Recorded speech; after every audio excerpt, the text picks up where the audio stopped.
नमस्कार, स्वागत है आप सभी का योर स्टॉक में। मैं हूं आपके साथ कविता थपलियाल और मुंबई स्टूडियो से मेरे साथ मेरे सहयोगी अंश फिलवार और दिल्ली से पूजा त्रिपाठी हैं। और अगले 1 घंटे हम तीनों मिलकर आपको बताएंगे कि आज के बाजार में स्टॉक स्पेसिफिक रणनीति अगर आपको अपनानी है तो क्या स्ट्रैटेजी आपकी होनी चाहिए। इस शो में आप भी भाग ले सकते हैं। जी हाँ, यही खासियत है इस शो की। योर स्टॉक में अपने सवाल आप हम तक पहुंचा सकते हैं एक नंबर के जरिए जो आपके स्क्रीन पर फ्लैश हो रहा है। 9167329108 ये नंबर है जहां पर अपने सवाल आप व्हाट्सएप कर सकते हैं, एसएमएस कर सकते हैं। इसके अलावा क्योंकि सोशल मीडिया पर भी आप हमें बहुत फॉलो करते हैं, खासतौर से यूट्यूब पर, तो यूट्यूब पर हमें लाइव भी देखें और साथ ही अपने सवाल कमेंट बॉक्स में आप डाल सकते हैं। आपके सवालों को, आपके स्टॉक स्पेसिफिक सवालों को हम शो में शामिल करेंगे। सवाल अगर पूछ रहे हैं तो स्टॉक का नाम डाल दीजिएगा, किस भाव पर आपने खरीदा है और कब तक इसमें रुकना चाहते हैं, क्योंकि उसी आधार पर आपको फंडामेंटल राय दी जाएगी या टेक्निकल राय दी जाएगी अगर शॉर्ट टर्म या नियर टर्म आपका नजरिया है तो। सवालों के जवाब देने के लिए हमारे साथ 2 एक्सपर्ट जुड़ गए हैं, जेएम फाइनेंशियल के तेजस शाह और एसएमसी ग्लोबल सिक्योरिटीज के सौरभ जैन। आप दोनों का स्वागत है हमारी इस खास पेशकश में। और दर्शकों के साथ हम जुड़ेंगे, वो सिलसिला भी हम शुरू करेंगे, लेकिन उससे पहले आप दोनों पर हमें बाजार की चाल पर बात करनी है, क्योंकि जिस तरह से हमने वीकेंड पे डेवलपमेंट देखी है, हिंडनबर्ग रिपोर्ट आई और उसके बाद सेबी का खंडन, अदानी ग्रुप का खंडन आता हुआ हमने देखा, वो चिंताएं और पूरी तरह से दरकिनार होती हुई दिखाई दे रही हैं। लेकिन फिर भी हम देख रहे हैं कि यहाँ पर बाजार 24,300 के दायरे में ही घूमता हुआ दिखाई दे रहा है। काफ़ी फ्लैट बैंक निफ्टी भी दिखाई दे रहा है 50,400 के आसपास। और अगर सेंसेक्स की बात करें तो यहाँ पे लगभग 180 अंकों की कमजोरी और 79,528 के लेवल्स भी दिखाई दे रहे हैं। एक अहम हफ्ता नतीजों के लिहाज से, क्योंकि अब जितने भी बचे हुए नतीजे हैं वो सब आते हुए हमें दिखाई देंगे और इसके बाद बाजार का एक मोमेंटम जो है उसको हमें देखना होगा कि किस और सेक्टर स्पेसिफिक रुझान जाता हुआ दिखाई दे रहा है। ओवरऑल क्योंकि नतीजों का इम्पैक्ट तो है ही कुछ स्टॉक्स पर, जहां पर अगर अच्छे नतीजे आए तो स्टॉक्स अच्छा कर रहे हैं, नहीं आए तो हम दबाव भी देख रहे हैं। लेकिन overall JSW, Grasim, HDFC bank, axis bank, Tata motor जैसे कुछ काउंटर्स हैं जो फिलहाल निफ्टी के लिहाज से निशान पे कारोबार करता हुआ देख रहे हैं। और बाकी दबाव में अदानी पोर्ट्स और एंटरप्राइजेस हम देख रहे हैं लगभग 3.25 से लेकर 2% की कमजोरी। NTPC, Apollo hospital, Tata consumer जैसे कुछ काउंटर्स हैं जहां पर हम देख रहे हैं कि कमजोरी फिलहाल दिखाई दे रही है 1 से 1.5% की। ओवरऑल तेजस, लेवल्स के लिहाज से पहले आपका मैं आउटलुक लेती हूं और उसके बाद एक फंडामेंटल राय भी हम लेंगे। लेवल्स के लिहाज से निफ्टी और बैंक निफ्टी में आप किस दायरे में आज के दिन कारोबार होता हुआ देख रहे हैं?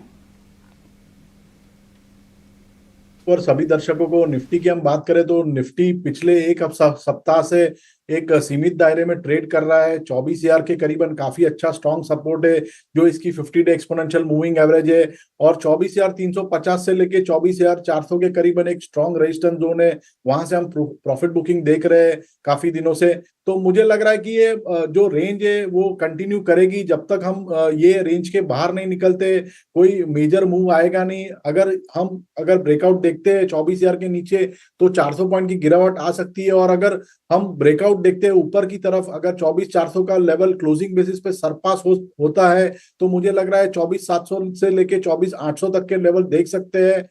बैंक निफ्टी की बात करें तो बैंक निफ्टी का जो चार्ट स्ट्रक्चर है वो कंपैरेटिवली वीक है। बैंक निफ्टी जो है वो अपने 20 दिन और 50 दिन की मूविंग एवरेज के नीचे कंटिन्यूअसली ट्रेड कर रहा है, और 50,700 से लेके 50,900 एक स्ट्रॉन्ग रेजिस्टेंस जोन है। जब तक ये सरपास नहीं करता है हमें लग रहा है कि एक उछाल में बिकवाली आ सकती है। और जो नीचे में सपोर्ट बैठ रहा है बैंक निफ्टी में वो करीबन 50,000 के करीबन है। 50,000 से बैंक निफ्टी काफी दिन से बाउंस बैक कर रहा है। तो एक ब्रॉडर रेंज है बैंक निफ्टी में 50,000 से लेके 50,900 तक की। जो साइड ब्रेकआउट आएगा हम वहां पे एक डायरेक्शनल मूव देख सकते हैं। एक फंडामेंटल व्यू लेते हैं सौरभ का और उसके बाद सवालों का सिलसिला भी हम शुरू करते हैं। तो सौरभ, हम देख रहे हैं कि ये हफ्ता नतीजों के लिहाज से काफ़ी अहम, लेकिन उसके अलावा अहम ट्रिगर्स मुझे बताइएगा कि आपको अब क्या लगते हुए दिखाई दे रहे हैं जहां पर बाजार की दशा और दिशा थोड़ी तय होती भी हमें दिखाई देगी। ऑब्वियसली ग्लोबल क्यूज तो हमेशा ही रहेंगे। नमस्कार कविता जी। देखिए, ग्लोबल क्यूज जैसे आपने बोला हमेशा ही रहेंगे। बाजार की नजर है कि यूएस में क्या होगा, इंटरेस्ट रेट ज्यादा कटेंगे नहीं कटेंगे, बैंक ऑफ जापान का हमने स्टेटमेंट 2 बार आते हुए देखे, येन में थोड़ा सा चेंजेस होते हुए देखे, जिसकी वजह से अनवाइंडिंग ऑफ कैरी ट्रेड थोड़ा सा रहा पिछले हफ्ते। मैं समझता हूँ जहां जहां नतीजे हमारे, अगर भारतीय बाजारों की बात करें तो मैं समझता हूँ जहां नतीजे का थोड़ा भी डिसअपॉइंटमेंट आएगा वहां पर निवेशकों को थोड़ा सा सतर्क रहना चाहिए, क्योंकि वैल्यूएशंस देखिए स्ट्रेस्ड है। तो जहां डिसअपॉइंटमेंट मिलेगी वहां पर मुझे लगता है कि सेलिंग भी बहुत शार्प एंड बहुत ड्रास्टिक हो सकती है। ओवरऑल लिक्विडिटी काफी कंफर्टेबल है मार्केट में। अगर आप शुक्रवार के सत्र की भी बात करें तो डोमेस्टिक इंस्टीट्यूशन ने 3,000 करोड़ से ऊपर की बाइंग करी थी, एफआईज में भी 400-500 करोड़ की बाइंग करी थी। मिड कैप स्मॉल कैप में अभी भी अच्छा रुझान बना हुआ है। इस साल में अगर हम देखें तो 20% से ऊपर का रिटर्न दिया है mid cap small cap index ने, जबकि निफ्टी ने 13% रिटर्न दिया है अप्रोक्सीमेटली। तो मैं समझता हूँ कि लिक्विडिटी के लिहाज से बाजार काफी कंफर्टेबल है। कोई भी सेलिंग आ रही है तो वो एब्जॉर्ब हो रही है, जो डोमेस्टिक निवेशक हैं वो लैप अप कर रहे हैं स्टॉक्स को कुछ भी करेक्शन में। तो ध्यान ये रखने वाली बात है कि आप क्वालिटी स्टॉक्स में रहें, क्योंकि हम हमेशा बात करते हैं लॉन्ग टर्म इन्वेस्टमेंट की, लेकिन ये बाजार शॉर्ट टर्म में भी बहुत पैसे दे रहा है। इसलिए मैं समझता हूँ थोड़ा सा यूफोरिया भी है, यूफोरिया को थोड़ा सा साइड में रखें। हो सकता है यूफोरिया थोड़ा दब भी जाए। लंबे समय के लिए सोचें और अच्छी कंपनियों में निवेश करें। बिल्कुल, तो ये थे कुछ अहम लेवल्स तेजस जी की तरफ से और कुछ फंडामेंटल व्यू सौरभ जी की तरफ से। क्वालिटी स्टॉक्स मेंटेन करिए, होल्ड करिए, लंबे समय का थोड़ा नजरिया रखिए। इसी के साथ आगे बढ़ते हैं और हमारे पहले दर्शक जुड़ चुके हैं बेंगलुरु से, विकास जी। तो विकास जी नमस्कार, बताइए क्या है आपका सवाल? नमस्कार, गुड मॉर्निंग। तो मेरा सवाल है वोडा आइडिया और कैनरा बैंक में जी। वोडा आइडिया का मेरा खरीदी भाव है 16 रुपए 10,000 शेयर, और कैनरा बैंक 110 रुपए 10,000 शेयर। तो लॉन्ग टर्म व्यू के लिए मैं देख, ठीक है, लॉन्ग टर्म व्यू के लिए देख रहे हैं ना, तो कैनरा बैंक के लिए तो तेजस जी आपके पास आना चाहूँगा। इनकी खरीदारी के यहाँ से अगर देखें तो अभी 110 का भाव चल रहा है, लेकिन ये फरवरी महीने से अगर देखें तो 105 का जो लेवल था वहाँ से कई बार सपोर्ट लेके बाउंस होता हुआ भी नजर आया, और पिछले कुछ सेशन में वहाँ से ही हमें थोड़ा सा रिवर्सल नजर आया। तो यहाँ से क्या और ऊपर की तरफ रिवर्सल एक्सपेक्ट किया जा सकता है टेक्निकली? अगर पीएसयू बैंकिंग स्पेस की बात करें तो स्टेट बैंक ऑफ इंडिया सबसे स्ट्रॉन्ग काउंटर है। कैनरा बैंक भी एक अच्छा स्टॉक है। काफी दिनों से हम देख रहे हैं स्टॉक 104-105 लेवल से रिवर्स कर रहा है, जो उसकी 200 डे मूविंग एवरेज है। क्योंकि इनका एक लंबा नजरिया है तो मुझे लग रहा है स्टॉक होल्ड कर सकते हैं जब तक ये 104 के नीचे जाता नहीं है। मुझे कोई स्टॉक में भारी गिरावट की आशंका नहीं है। और ओवरऑल अगर देखेंगे तो स्टॉक में एक इमीडिएट बेसिस पे रेजिस्टेंस बैठ रहा है पोजिशनली 114 से लेके 115 तक का। अगर ये रेजिस्टेंस जोन पार होता है तो ही मुझे लग रहा है स्टॉक में एक बाइंग मोमेंटम आ सकता है, और एल्स मुझे लग रहा है ये स्टॉक एक सीमित दायरे में ट्रेड करेगा। नीचे में सपोर्ट रहेगा 105 का और ऊपर में रेजिस्टेंस रहेगा 115 का। 114-115 रुपए जब पार करेगा तो ज़्यादा पॉजिटिव मोमेंटम इसमें दिख सकता है, तब तक थोड़ा सा कंसोलिडेशन यहाँ पे नजर आ सकता है। लेकिन सौरभ जी आपके पास आना चाहूँगा, इनकी खरीदारी वोडाफोन आइडिया पर भी है 16 रुपए के भाव से। एट प्रेजेंट स्टॉक वहाँ पर ही ट्रेड होता हुआ नजर आ रहा है, और अगर जून हाई से देखें तो ऑलरेडी 15-16% गिर चुका है। तो फंडामेंटली यहाँ पे क्या व्यू बनता हुआ दिख रहा है? देखिए टेलीकॉम स्पेस में बहुत अच्छी बेट नहीं है वोडाफोन इंडिया। अगर बैलेंस शीट देखेंगे तो डीप इन द रेड है, नेटवर्थ नेगेटिव है, अभी लोन काफी बकाया है, और दूसरा इन्होंने अपने सब्सक्राइबर बहुत खोए हैं, और जिन सर्कल में है वहां पर इनका जो एवरेज रेवेन्यू पर यूजर होता है वो भी काफी कम आता है। देखने वाली बात यह है कि रिसेंटली अभी रेट रिवीजन हुआ है, उससे इनकी बैलेंस शीट पे थोड़ा फर्क आएगा। जो नेगेटिव नंबर आ रहे थे मैं समझता हूँ कि वो थोड़े कम हो जाएंगे, बट फिर भी मैं कहूंगा ये उतना क्वालिटी स्टॉक नहीं है। आपको टेलीकॉम स्पेस में जाना है तो भारतीय Airtel would be a good बेट।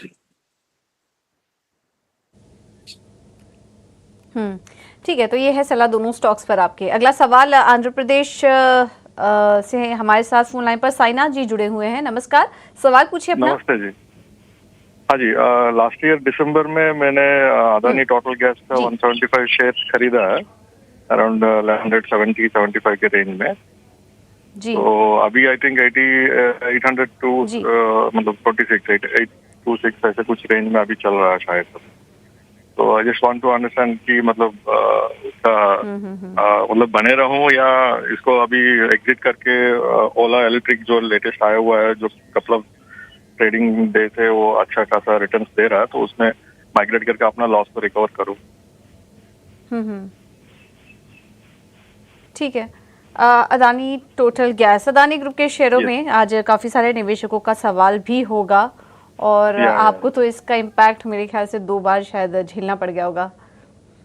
चलिए ठीक है, अदानी टोटल गैस, सौरभ जी आप सलाह दीजिए। 1175 पर इन्होंने लिया हुआ था, उसके बाद से देखिए 2 बार रिपोर्ट आ चुकी है, दोनों बार इम्पैक्ट इन्होंने देखा।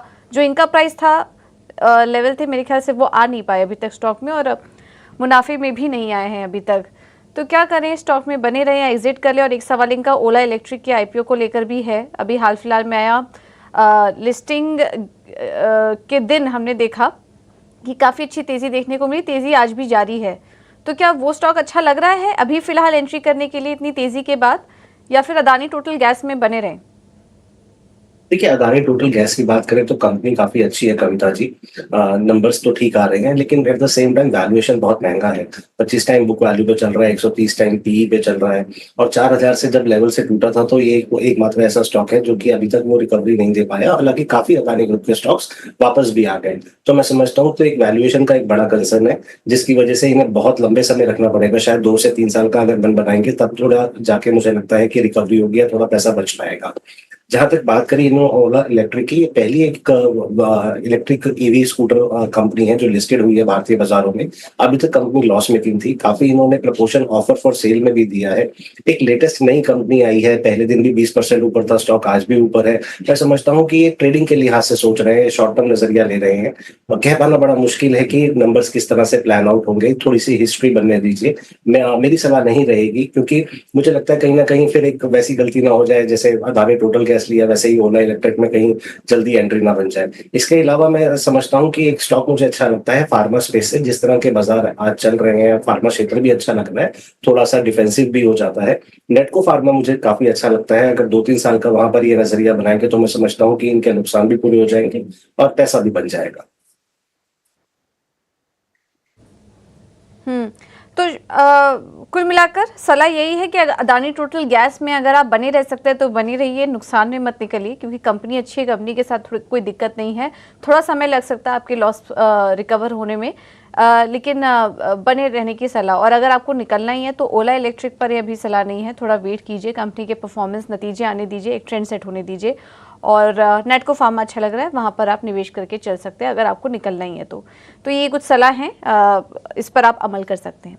बाजार पर इस वक्त नजर डालें तो शानदार रिकवरी देखने को मिल रही है। निफ्टी में निचले स्तरों से भी अच्छी रिकवरी, और बैंक निफ्टी अब हरे निशान में आ चुका है, करीब 100 अंक ऊपर, और निफ्टी भी हरे निशान में आने की कोशिश कर रहा है। लेकिन ऐसे में ऑप्शन की रणनीति क्या अपनाएं आज के बाजार में, ये बताने के लिए हमारे साथ रेलिगर ब्रोकिंग से अजीत मिश्रा जुड़ चुके हैं, और रुक करते हैं अगले सेगमेंट को, ऑप्शंस के चैंपियन।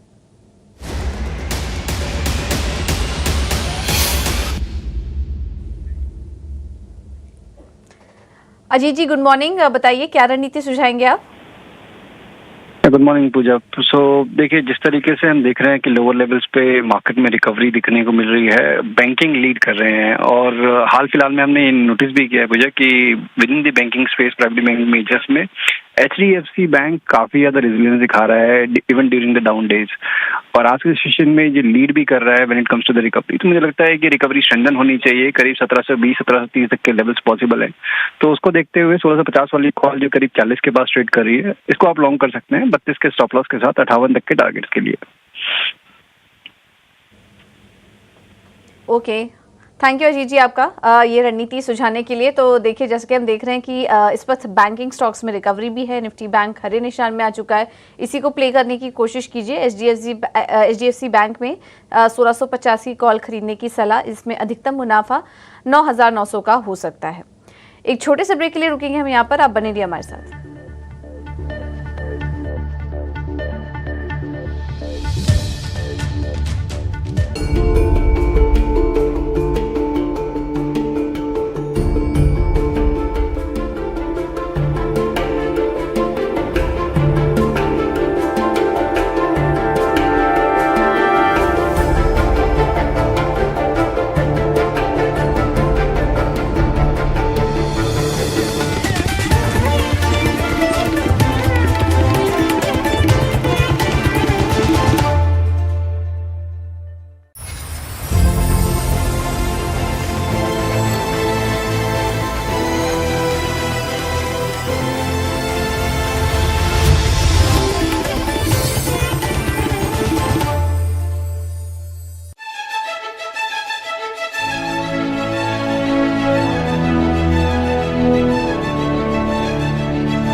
Welcome back. आप देख रहे हैं योर स्टॉक और हम आपके स्टॉक स्पेसिफिक सवालों के जवाब दे रहे हैं। और यूट्यूब के दर्शक का सवाल हम लेंगे। टाटा पावर पर मनोज दर्शक है हमारे, उनका सवाल है। और मैं इनका टाइम होराइजन नहीं जानती कितने समय तक इनको इस स्टॉक में निवेशित रहना है, लेकिन तेजस इनकी बाइंग प्राइस टाटा पावर में जो बता रहे हैं लगभग 445 के लेवल पर है। और इन्होंने मेरे ख्याल से कुछ 115-120 स्टॉक्स भी खरीदे हैं। लेकिन अब बताइएगा इनकी बाइंग प्राइस क्योंकि थोड़ी सी ऊंचे लेवल पर है, कितना इनको होल्ड करना चाहिए, किस स्टॉप लॉस के साथ?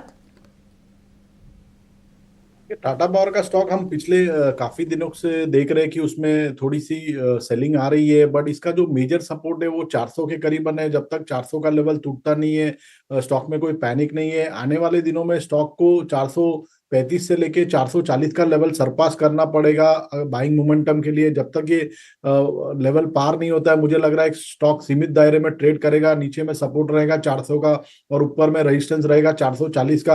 अगर 440 का लेवल अगर सरपास करता है तो मुझे लगता है स्टॉक 470 से लेके 475 तक जा सकता है। तो होल्ड करने की सलाह रहेगी 400 के स्टॉप लॉस के साथ।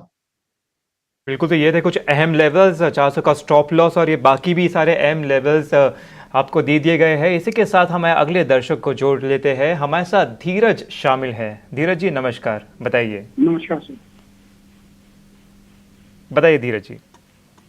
सर मेरे पास एनबीसीसी के 1000 शेयर हैं सर, उनके बारे में सर बताइए। जी आपने आपका खरीदारी का भाव क्या है? सर मेरा है 184। 184, ठीक है। और आपका लंबे समय तक आप होल्ड करना चाहते हैं या कुछ शॉर्ट टर्म व्यू है आपका? शॉर्ट टर्म के बारे में बताएं सर। जी बिल्कुल, शॉर्ट टर्म के लिए तेजस जी आपके पास आना चाहूँगा। एनबीसीसी की खरीदारी है एट प्रेजेंट वहाँ पर ही घूम रहा है जहाँ पे ऑलरेडी खरीदारी हो चुकी है। इस साल देखें तो इस साल स्टॉक ने ऑलरेडी कुछ 130% का एक स्ट्रॉन्ग अपमूव दे दिया है। तो अभी ऑलरेडी बहुत ही हाई लेवल पर ट्रेड कर रहा है, तो यहाँ पर और भी ऊपर की तरफ मूव बनता हुआ नजर आ सकता है। मुझे लग रहा है स्टॉक में बने रह सकते हैं। अगर थोड़ा सा डिप आता है तो ट्रेडिंग की अगर उनको लेना है तो ऐड भी कर सकते हैं। इसमें जो एक स्टॉप लॉस दूंगा मैं 169 का। जब तक ये स्टॉप लॉस ब्रेक नहीं होता है मुझे लग रहा है स्टॉक आने वाले दिनों में आउट परफॉर्म करेगा और ऊपर में 200 तक के भी लेवल हम देख सकते हैं। 200 का एक मेजर रेजिस्टेंस है, जब तक ये सरपास नहीं करेगा कोई बड़ी मूव नहीं आएगी। अगर 200 का लेवल क्लोजिंग बेसिस पे सरपास करता है तो मुझे लग रहा है 220 तक भी स्टॉक जा सकता है। तो स्टॉक में बने रहने की सलाह रहेगी विद स्टॉप लॉस बिलो 169। ये है सलाह एनबीसीसी पर आपके लिए। व्हाट्सएप पर सवाल आया है पंजाब से राजीव जी का, इनके पास आईआरएफसी है। सौरभ जी आपसे सवाल होगा इस पर। 400 शेयर्स 196 पे हैं, फिलहाल इनको नुकसान है लेकिन आज स्टॉक 3% ऊपर है। क्या सलाह होगी आपकी आईआरएफसी पर?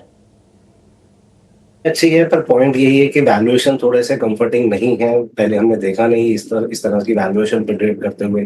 ग्रोथ कंपनी में आ रही है, आपको लंबा नजरिया रखना पड़ेगा। मैं समझता हूँ 2 से 3 साल का नजरिया रखें और बने रहें।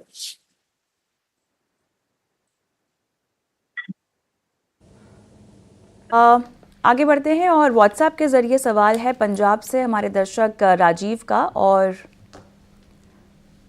आगे बढ़ते हैं, रूपाली गुप्ता का सवाल मैं लूंगी, माफ कीजिएगा। और क्या रूपाली हमारे साथ फोन लाइन पर है? नमस्कार, आपको मेरी आवाज आ रही है? हेलो गुप्ता साहब, मेरी आवाज आ रही है आपको? हाँ जी ma'am, thank you for I can hear you.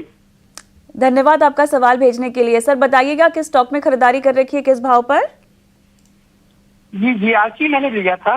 ये क्वांटिटी इसकी 40 है और लेट इसके मैंने एवरेज करते करते 2457 पे लिया था। 2457 जी। और क्या स्टॉक बताया आपने? लॉन्ग टर्म के लिए देख रहा था गार्डन रीच में। ओके लॉन्ग, ओके चलिए 2457 की आपकी बाइंग प्राइस है। बिल्कुल सौरभ, मैं आपके पास आऊंगी क्योंकि इनकी बाइंग प्राइस से तो स्टॉक काफ़ी नीचे आ चुका है। लेकिन अब बताइएगा कितना 6-8 महीने का नज़रिया के बनाए रखा जा सकता है, स्पेशली नतीजों के बाद? देखिए, शिप बिल्डिंग में कंपनी है और नॉर्मल करेक्शन के रूप में देखना चाहिए स्टॉक को। हो सकता है थोड़ा नीचे भी आ जाए, कंपनी ऐसे अच्छी है।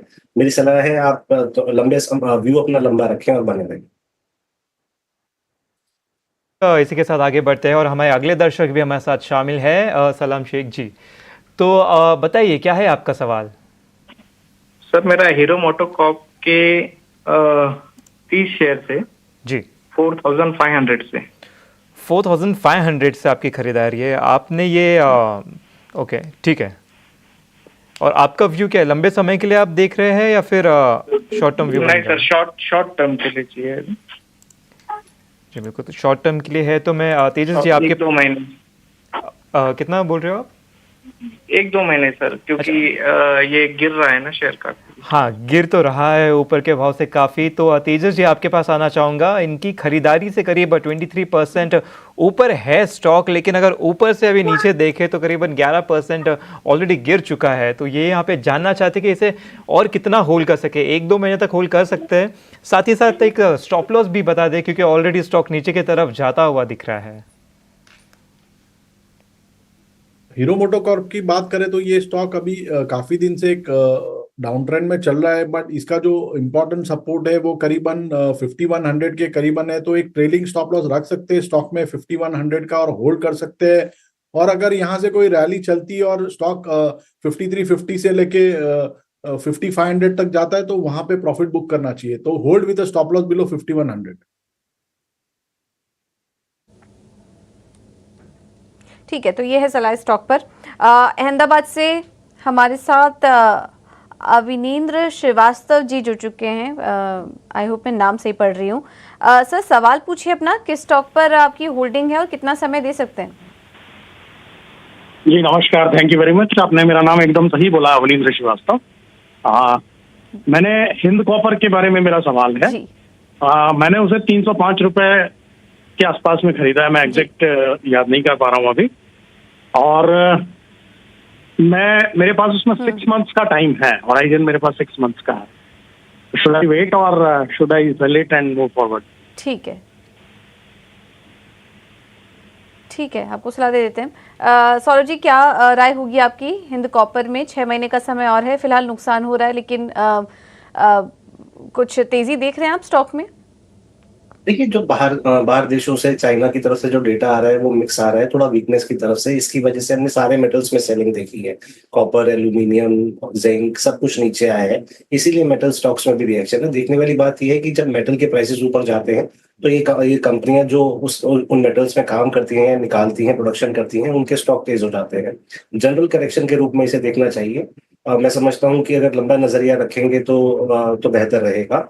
और ओवरऑल आउटलुक मैं समझता हूँ ग्लोबल इकोनॉमी का थोड़ा सुधरता आगे आने वाले दिनों में हम देखेंगे, अगले 6 महीनों में सुधरता दिखेगा और मेटल के प्राइसेस भी ऊपर और जा सकते हैं, तो स्टॉक भी चल सकते हैं, इसलिए बने रहेंगे।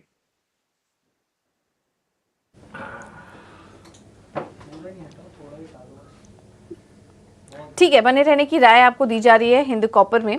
चलिए फिलहाल एक छोटे से ब्रेक के लिए रुकेंगे, आप बने रहिए हमारे साथ। ब्रेक के बाद कुछ और भी सवालों को शामिल करेंगे।